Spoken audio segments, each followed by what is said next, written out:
오늘 말씀의 제목은 앞서 건너가서 도우라입니다. 앞서 건너가서 도우라. 오늘 본문에 기록된 내용을 보면 여호수아가 르우벤 지파, 갓 지파, 므낫세 반 지파, 므낫세 절반의 지파에게 앞장서서 싸우라고 명령하는 장면이 기록되어 있습니다. 그런데 왜 여호수아는 하필이면 르우벤 지파와 갓 지파와 므낫세 반 지파 사람들을 콕 집어서 앞장서서 싸우라고 요구하는 것일까요? 오늘은 이 말씀의 배경이 되는 사건을 살펴볼 것이고 다음 주에 오늘 본문의 내용을 구체적으로 살펴보게 될 것입니다. 오늘 말씀의 배경은 민수기 32장에서 일어난 사건입니다. 이 민수기 32장에 보면 이스라엘 백성들이 40년의 광야 생활을 마치고 요단강 동편 지역까지 전진하여서 그 지역을 점령했을 때 일이 기록되어 있습니다. 이 지역을 점령하고 난 후에, 그러니까 얼마 후에 모세가 이곳에서 죽는 것입니다. 이때 르우벤 지파와 갓 지파 사람들이 요단강 동편에 정착하게 해달라고 모세를 찾아와 요청하는 장면이 기록되어 있습니다. 우리 민수기 32장 1절과 5절을 한번 읽어보겠습니다. 먼저 1절입니다. 제가 읽겠습니다. 르우벤 자손과 갓 자손은 심히 많은 가축대를 가졌더라. 그들이 야셀 땅과 길르앗 땅을 본즉 그곳은 목축할 만한 장소인지라. 자, 5절 읽겠습니다. 또 이르되 우리가 만일 당신에게 은혜를 입었으면 이 땅을 당신의 종들에게 그들의 소유로 주시고 우리가 요단강을 건너지 않게 하소서. 아멘. 자, 이 르우벤 지파와 갓 지파, 이 두 지파에는 주로 목축업을 하는 사람들이 많았던 것 같아요. 요단강 동편이 목축을 하기에 적합하다고 판단하여서 이 땅을 달라고 지금 모세에게 요청을 하는 것입니다. 실제로 이스라엘의 지형을 보면 하나님께서 이스라엘 백성에게 주겠다고 약속하신 가나안 땅, 요단강 서쪽 지역은 주로 산지로 이루어져 있는 반면에 이 요단강 동편은 이 목초지가 넓게 형성되어져 있는 지역입니다. 두 지파의 이러한 요구에 모세가 이렇게 반응을 합니다. 민수기 32장 6절에서 7절입니다. 모세가 갓 자손과 르우벤 자손에게 이르되 너희 형제들은 싸우러 가거늘 너희는 여기 앉아 있고자 하느냐? 너희가 어찌하여 이스라엘 자손에게 낙심하게 하여서 여호와께서 그들에게 주신 땅으로 건너갈 수 없게 하려 하느냐? 무슨 말입니까? 너희 형제들은 지금 목숨을 걸고 전쟁을 하러 가는데 너희만 여기 남아서 편히 쉬겠다는 것이냐? 라는 말입니다. 계속해서 모세가 이렇게 말합니다. 민수기 32장 14절에서 15절입니다.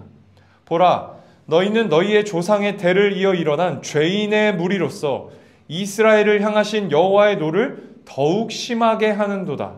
너희가 만일 돌이켜 여호와를 떠나면 여호와께서 다시 이 백성을 광야에 버리시리니 그리하면 너희가 이 모든 백성을 멸망시키리라.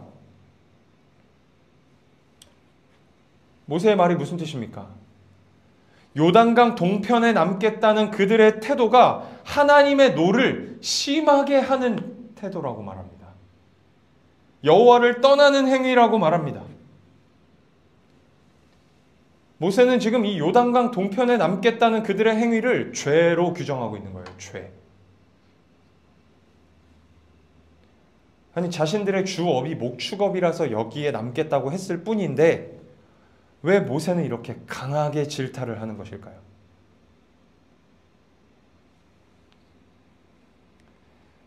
창세기 3장에 보면 아담과 하와가 선악과를 따먹는 장면이 기록되어 있습니다. 하나님께서 선악과를 따먹으면 반드시 죽으리라 라고 말씀하셨어요. 반드시. 창세기 2장 17절입니다. 선악을 알게 하는 나무의 열매는 먹지 말라. 내가 먹는 날에는 반드시 죽으리라 하시니라. 뭐라고 말씀하세요? 반드시. 반드시 죽으리라고 말씀하세요. 그때 뱀이 찾아와서 여자에게 이렇게 묻습니다. 정말 하나님이 저 열매를 먹지 말라고 하시더냐? 그렇게 묻습니다. 그러자 여자가 이렇게 대답을 해요. 창세기 3장 3절입니다. 동산 중앙에 있는 나무의 열매는 하나님의 말씀에 너희는 먹지도 말고 만지지도 말라. 너희가 죽을까 하노라 하였느니라.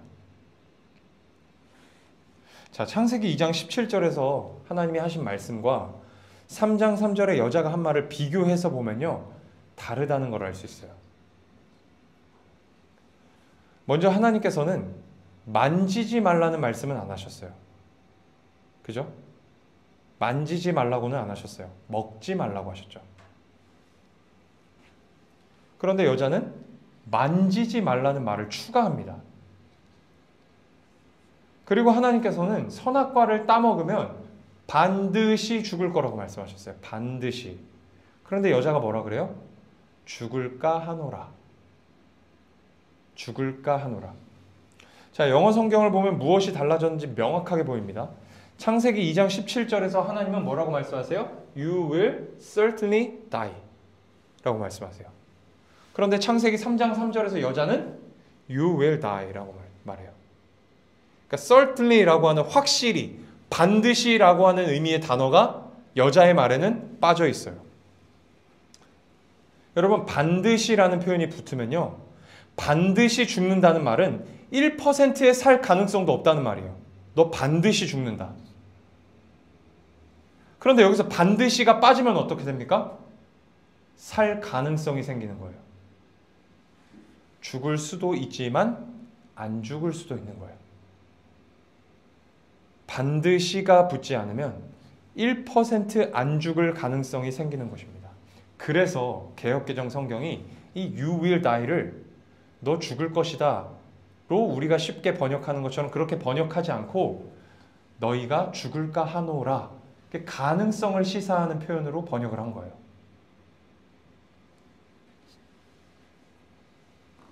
그게 뭐 그렇게 중요하냐 라고 생각할 수 있지만 중요합니다.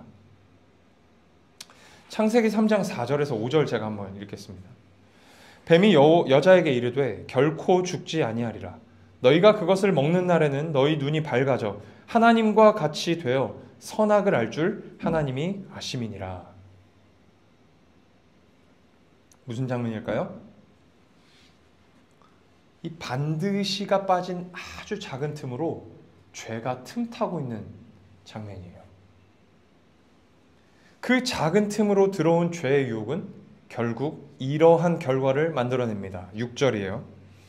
여자가 그 나무를 본즉 먹음직도 하고 보암직도 하고 지혜롭게 할 만큼 탐스럽기도 한 나무인지라. 여자가 그 열매를 따먹고 자기와 함께 있는 남편에게도 주매 그도 먹은지라. 이 죄의 유혹은 아주 작은 틈을 타고 여자에게 들어갔어요. 그리고 여자는 이 죄의 유혹을, 아주 작은 틈으로 들어온 이 죄의 유혹을 받아들입니다. 어떤 방식으로? 어떤 방식으로? 합리화하는 방식으로. 먹음직도 하고 보암직도 하고 지혜롭게 할 만큼 탐스러운데 왜 이걸 먹지 말라고 하시지? 먹어야겠다.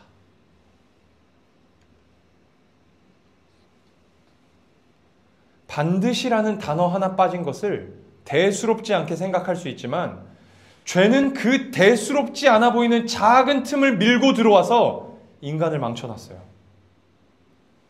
하나님께서 창조하신 세계를 파괴했습니다. 무슨 이야기를 하고 싶은 거냐면 이처럼 죄는 아주 작은 틈, 아주 작은 허점만 있어도 거기를 밀고 들어온다는 거예요.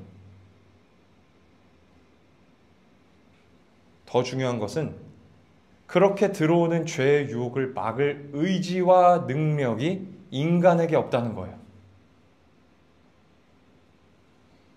최초의 인간은 자기 합리화, 자기를 속이면서까지 죄를 받아들였어요. 죄를 지었습니다.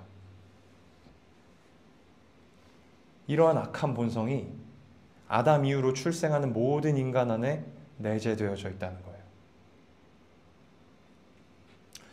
자, 모세가 왜 그토록 화를 냈을까요? 주업이 목축업이라 그 땅을 달라고 했을 뿐인데 왜 하나님까지 들먹이면서 그 행위가 죄라고 비판할까요? 질타할까요? 저는 민수기 32장 1절이 힌트를 주고 있다고 믿습니다. 1절 제가 다시 한번 읽겠습니다. 르우벤 자손과 갓 자손은 심이 많은 가축대를 가졌더라. 그들이 야셀 땅과 길르앗 땅을 본즉 그곳은 목축할 만한 장소인지라. 자, 여기 보면 본즉이라는 표현이 등장합니다. 여러분, 본즉 어디서 나오는 표현이죠? 창세기 3장 6절입니다. 여자가 그 나무를 본즉. 그러니까 지금 두 지파 사람들의 행위가 하와의 행위와 다르지 않음을 모세가 의도적으로 표현하고 있는 거예요.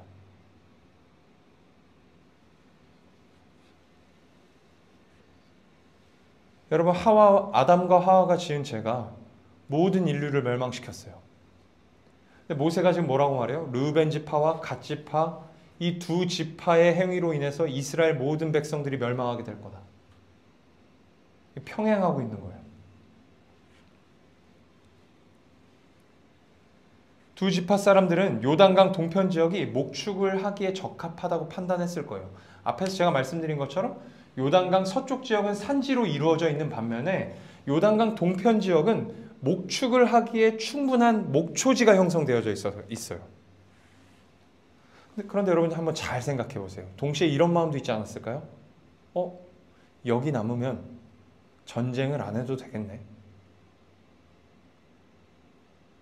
전쟁에 안 나가도 되겠네. 죽는 거 걱정하지 않아도 되겠네. 르우벤 지파와 갓 지파 사람들 뿐만 아니라 많은 이스라엘 백성들이 전쟁에 대한 두려움이 있었어요. 왜요? 전쟁에 나가서 죽을 수도 있으니까. 여러분 한번 생각해 보세요.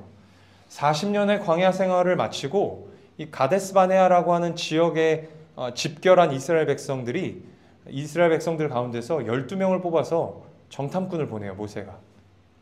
그런데 그 정탐꾼들이 돌아왔는데 여호수아와 갈렙을 제외하고 10명의 사람들이 가나안 땅에 못 들어간다고 말을 해요. 하나님은 분명히 가나안 땅에 들어갈 것이라고 약속하셨는데 그 10사람은 못 들어간다라고 말해요. 이유가 뭐였어요? 가나안 족속은 거인이다. 거인이다. 그 앞에 우리는 메뚜기에 불과하다. 가나안 땅에 들어가면 우리 다 죽는다. 그게 겁나서 못 들어간다고 했어요. 그래서 이스라엘 백성들이 그 10명의 말을 믿고 모세를 원망하죠. 그래서 광야에서 광야 1세대가 죽은 거죠.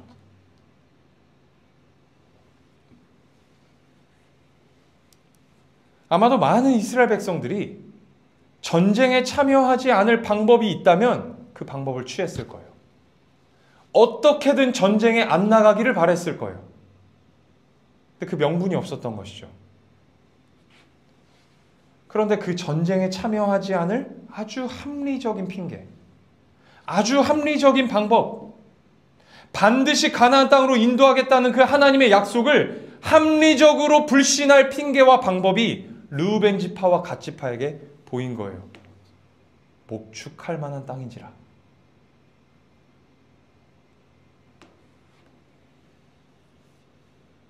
이러한 내용을 바탕으로 저는 민수기 32장 1절을 이렇게 바꿔보았습니다. 전쟁하고 싶지 않은 마음, 죽을 수도 있다는 두려운 마음을 가지고 있던 찰나에 그 땅을 본즉 목축할 만한 땅인지라. 다시 읽어드릴게요. 전쟁하고 싶지 않은 마음, 죽을 수도 있다는 두려운 마음을 가지고 있던 찰나에, 그래서 가고 싶지 않던 찰나에 그 땅을 본즉 목축할 만한 장소인지라.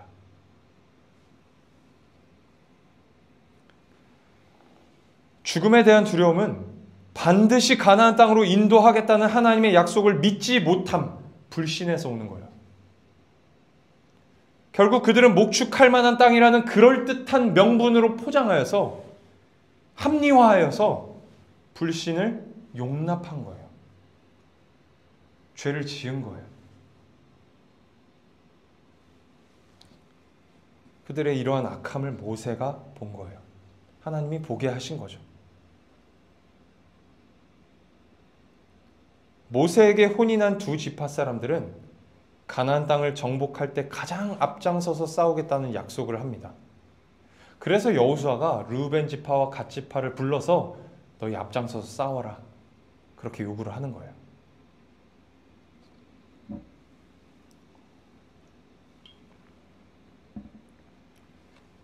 사랑하는 여러분, 오늘 말씀을 통해 우리가 깨달아야 할 사실이 무엇일까요?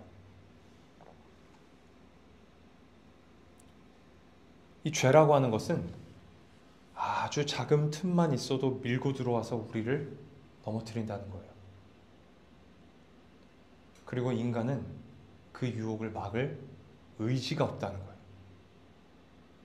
죄를 환영한다는 거예요. 자기 합리화, 자기를 속이면서까지 죄를 지으려고 하는 악한 자가 우리라는 것입니다. 아주 쉬운 예로 한번 설명을 해볼게요. 어느 날 갑자기 교회를 다니게 된 사람들에게 쉽게 드는 갈등이 있어요. 술과 담배의 문제죠. 사람들이 왜 담배 피는 게 죄냐고 물어볼까요? 왜 술 마시는 게 죄냐고 물어볼까요? 술 마셔도 되고 담배 펴도 된다는 말을 듣고 싶은 거예요. 그 말을 통해서 자유함을 얻어서 계속 술 먹고 계속 담배 피우고 싶은 거예요. 다른 사람이 와서 술 먹고 담배 피는 거 죄예요, 그렇게 말해도 이젠 안 들려요. 왜요? 계속 하고 싶거든요. 그 사람은 그렇게 말 안 했어 라고 하면서 이 술과 담배 문제를 해결하지 않아요. 술과 담배를 하는 행위 그 자체가 죄는 아닐 수 있어요. 성경에 명시되어 있지 않기 때문에 그래요. 술과 담배를 하는 그 행위 자체가 죄는 아닐 수 있어요. 그러나 그것을 끊지 못하고 조절하지 못하고 끊임없이 욕망하는 건 죄예요. 제가 지금 술 마시고 담배 피우는 분들을 악한 자들이라고 밀어붙이는 게 아니에요. 술과 담배를 예로 들어서 그렇지 우리라는 존재가 다 그렇다는 거예요. 죄 짓고 싶어하는 자들이라는 거예요. 또 다른 예로 이야기를 해볼게요. 인간은 다른 사람 말하는 걸 너무나도 좋아해요. 다른 사람 흉보는 걸 좋아해요. 얘는 뭐가 어때서 어땠고, 쟤는 뭐가 어때서 어땠고, 쟤는 뭐가 어떻고, 쟤는 뭐가 어떻고, 이런 말 하는 것을 좋아합니다. 사람들이 왜 다른 사람 흉을 볼까요? 왜 뒷담화를 할까요? 여러분 잘 들으셔야 돼요. 뒷담화는 이런 거예요. 내가 죄를 미워하는 것은 제가 미운 짓을 해서 내가 미워하는 거야. 여러분 이 말 속에, 이 의도 속에 악함이 보이십니까? 내가 죄를 미워하는 것은 제가 미운 짓을 해서 미워하는 거야. 내 잘못이 아니야. 그렇게 말을 하는 거예요. 내가 죄인이라서 사람을 미워하는 건데요. 내가 죄인이라서 사람을 미워하는 건데 다른 사람이 못나서 미워하는 거라고 그렇게 포장을 해요. 기꺼이 그 죄를 받아들이는 거예요. 포장해서, 나를 속여서. 또 어떤 경우가 있을까요? 회개하면 되지 뭐. 여러분 회개도 죄를 합리화하는 수단으로 삼는 자들이 있어요. 로마서 6장 1절에 보면 바울이 이런 말을 합니다. 그런즉 우리가 무슨 말을 하리요? 은혜를 더하게 하려고 죄에 거하겠느냐? 무슨 말입니까? 은혜 받으려고 죄를 짓는 사람이 있다는 거예요. 뭐 이런 사람들이 다 있어. 죄를 짓고 나면 회개를 통해 은혜가 임하잖아요. 그죠? 우리가 그걸 믿잖아요. 회개하면 은혜 받잖아요. 하나님 용서해 주시잖아요. 그러한 명분으로 죄 짓는 사람이 바울 시대에 있었다는 거예요. 지금은 없나요? 전 그래요. 여러분은 안 그러세요? 회개하면 되지. 그렇게 유혹을 받아서 죄를 지을 때가 있다는 거예요. 또 어떤 경우가 있습니까? 하나님, 돈 잘 벌게 해주시면 제가 하나님 나라를 위해서 헌신할게요. 그런 말은 하는 게 아니에요. 나를 속이는 거잖아요. 그냥 부자 돼서 잘 먹고 잘 살고 싶은 거잖아요. 이러한 교활하고 사악한 죄인의 본성이 아담 이후로 출생하는 모든 인간 안에 내재되어 있다는 거예요. 내재. 작은 틈으로 들어오는 죄를 막을 의지가 없고 오히려 자신을 속여가면서까지 기꺼이 죄를 지으려고 하는 악한 본성이 우리 안에 있다는 사실을 신자는 기억해야 됩니다.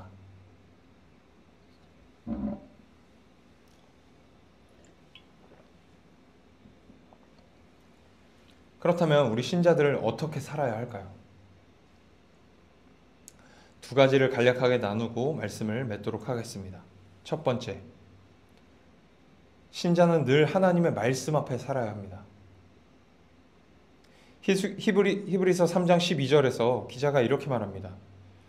하나님의 말씀은 살아있고 활력이 있어 좌우의 날선 어떤 검보다도 예리하여 혼과 영과 및 관절과 골수를 찔러 쪼개기까지 하며 또 마음의 생각과 뜻을 판단하나니. 히브리서 기자의 말이 무슨 뜻일까요? 예리한 칼로 피부를 열고 살을 드러내고 뼈를 드러내고 핏줄을 드러내고 신경을 드러내어 해부하는 것처럼 하나님의 말씀이 우리의 영혼을 해부하듯 하신다는 거예요. 우리 영혼 깊은 곳에 숨겨져 있는 악한 생각과 의도와 뜻을 하나님의 말씀이 다 찾아내신다는 거예요. 사랑하는 여러분, 하나님의 말씀 앞에 설 때 내가 내 자신을 어떻게 속이고 죄를 지었는지, 내가 어떤 악한 생각과 마음과 의도를 품고 살아가는지를 밝히 보게 될 것입니다. 하나님의 말씀 앞에 설 때 하나님이 내가 어떻게 살기를 원하시는지를 깨닫게 될 거예요. 사랑하는 여러분, 이번 한 주도 말씀을 읽고 묵상하는 일에 힘쓰시기를 바랍니다. 말씀에 기대어 살지 않으면 우리는 똑바로 나아갈 수가 없어요. 여러분, 우리는요, 어느 것도 순수하게 하는 것이 없는 존재예요. 어느 것도. 여러분, 제가 이 앞에 서가지고 지금 설교를 하고 있잖아요. 하나님의 일을 함에도 불구하고 순수하게, 100% 순수하게 하질 않아요. 인간이 그래요. 헌금을 하는 것도 순수한 의도로 헌금하는 자가 없어요. 다 이유가 있어요. 의도, 악한 생각. 우리의 모든 행위가요, 죄로 더럽혀져 있어서 순수하게 하는 것이 없어요. 그런데 그 순수하지 않음이 내가 발견하지 못할 만큼 나를 속여요. 나를 속이고 있어요.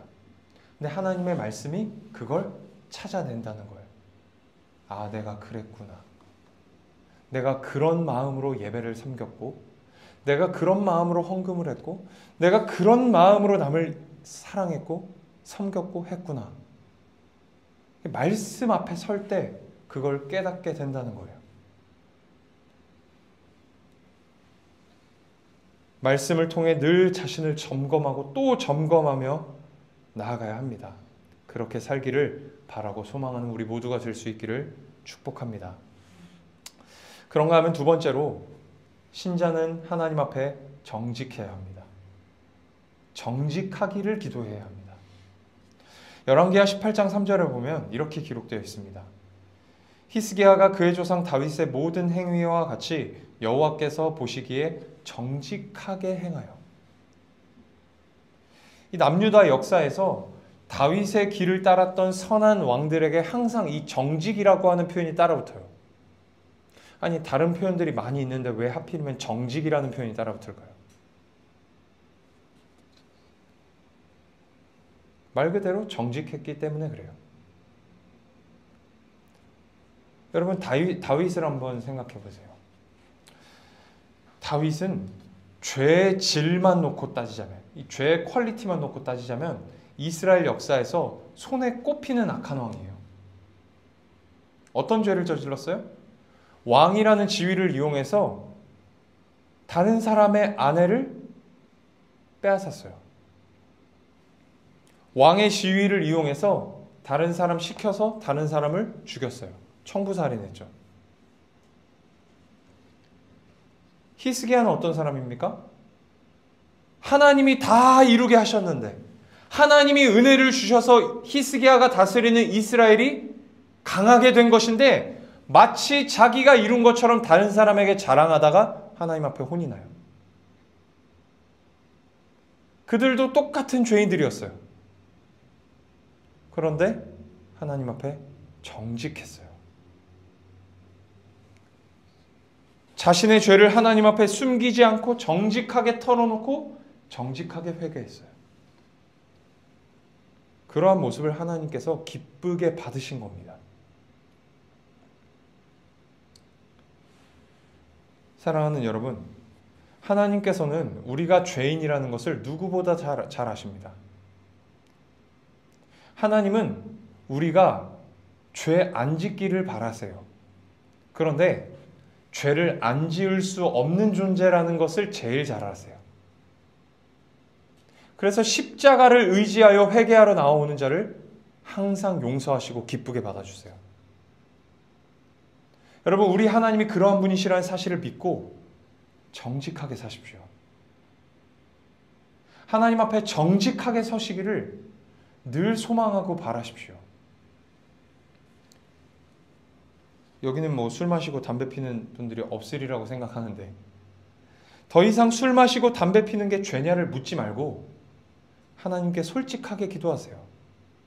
하나님, 제가 술이 마시고 싶고 담배를 피우고 싶습니다. 끊어야 하는 것은 알겠는데 못 끊겠어요. 도와주세요. 용서해 주세요. 그렇게 솔직하게 기도하세요. 내가 누구를 미워하는 것이 미워할 짓을 해서라고 말하지 마세요. 내가 저 사람 미워하는 거, 저 사람이 미운 짓을 해서 미워하는 것이 아니라 내가 죄인이라서 미워하는 거예요. 내가 사랑을 못하는 존재라서 미워하는 거예요. 내 죄를 정당화하지 마세요. 정직하게 행하세요. 하나님, 내가 저 사람을 미워하고 있습니다. 미워하지 말아야 한다는 거 아는데 꼴도 보기 싫습니다. 저 사람을 사랑할 수 있도록 도와주세요. 미워하지 않게 도와주세요. 그렇게 정직하게 기도하십시오. 하나님, 돈 잘 벌게 해주시면, 부자 되게 해주시면 제가 하나님 잘 섬기겠습니다. 그런 기도 하지 마세요.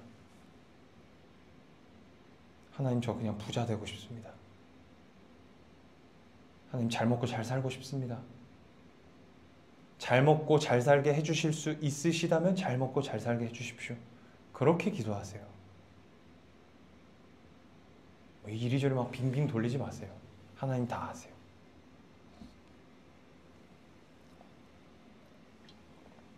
나를 속이면서 죄를 합리화하고 정당화하여서 죄를 편하게 지으려고 하지 마세요. 편한 마음으로 죄 지으려고 하지 마세요. 정직하게 고백하고 정직하게 죄를 지으세요. 그리고 예수 그리스도의 십자가로부터 베풀어지는 평안을 기대하고 소망하세요. 말씀을 맺겠습니다. 예수 그리스도로 말미암아 구원받은 신자이지만 여전히 우리는 죄의 영향력 아래 살아가고 있어요. 아담과 하와의 죄성이 우리 안에 남아 있습니다. 그 영향력이 너무나도 커요.